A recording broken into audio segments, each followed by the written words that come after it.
اس لیے فرمایا اللہ نے عورت کی جنت بہت آسان رکھی ہے، اگر وہ فرائض اور واجبات کا اہتمام کر رہی اور اپنے میاں کی اطاعت کر رہی تو جنت کا ہر دروازہ اس کو اپنی طرف بلائے گا کہ تیرے لیے جنت کا ہر دروازہ کھلا ہے۔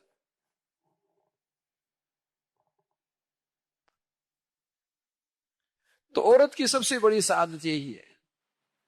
کہ وہ اپنی میاں کی اطاعت کرنے والی ہو، خدمت کرنے والی ہو،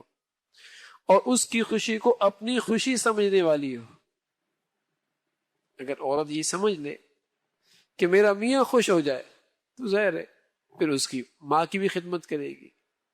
اس کے گھر کا بھی خیال رکھے گی، اس کی اور بھی ضرورتیں پوری کرے گی۔ تو عورت یہ سمجھے کہ اس کی سب سے بڑی سعادت یہی ہے، اور یہ بات ماؤں کی بھی ذمہ داری ہے کہ مائیں بھی اپنی بیٹیوں کے دلوں کے اندر یہی بات بٹھائیں، جب وہ گھر آئیں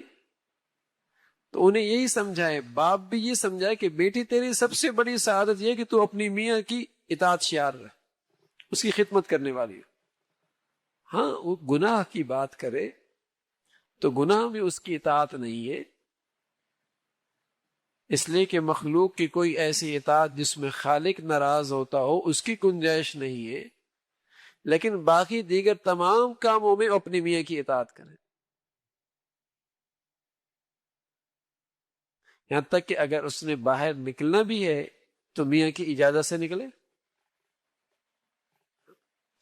یہاں تک کہ اگر وہ نفلی روزہ رکھ رہی ہے اور اس کا میاں اسے منع کر رہا ہے تو میاں کی اطاعت کرنا زیادہ افضل ہے۔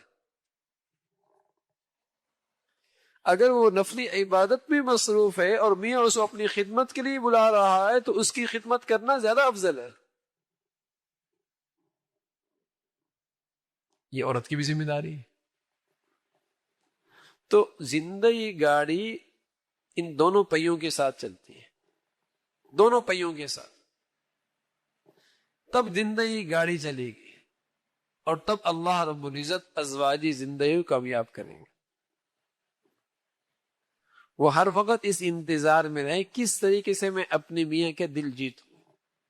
اور کس طریقے سے میں اسے خوشی پہنچاؤں، اس کے لیے راحت پہنچاؤں، جس سے اسے راحت ملے، وہ اس فکر میں لگی رہے۔ بس قسمتی سے میرا زور آج جو ہمارا معاشرہ چل رہا ہے، آج ہماری بچیوں کے اندر سے یہ چیزیں نکلتی چلی جا رہی ہیں، یہ چیزیں نکلتی چلی جا رہی ہیں، اور بعض بد نصیب لوگوں نے تو اسے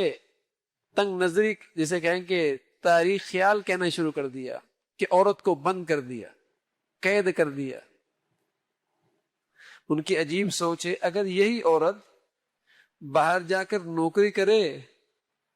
دوسروں کی خدمت کرے تو بہت ترقی یافتہ، اور اپنی میاں کی خدمت کرے تو یہ قید ہے۔ حالانکہ بچی کی اصل سعادت یہ تھی کہ وہ اپنے گھر بھی خدمت کرے، اپنے شوہر کی خدمت کرے، لیکن آہستہ آہستہ اب یہ مزاج عورتوں کے اندر سے بچیوں سے نکلتا چلا جا رہا، ان کے گھر کا کام بوجھ بنتا چلا جا رہا ہے۔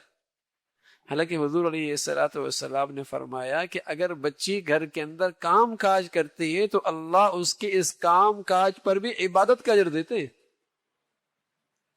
برتن سنبھال کے رکھ رہی ہے، صفائی کر رہی ہے، گھر کو صاف ستھرا رکھ رہی ہے، تو اللہ اس پر بھی اسے عبادت کا ثواب دے گے۔ تو میرے عزیزو، اس طریقے سے زندگی گزرتی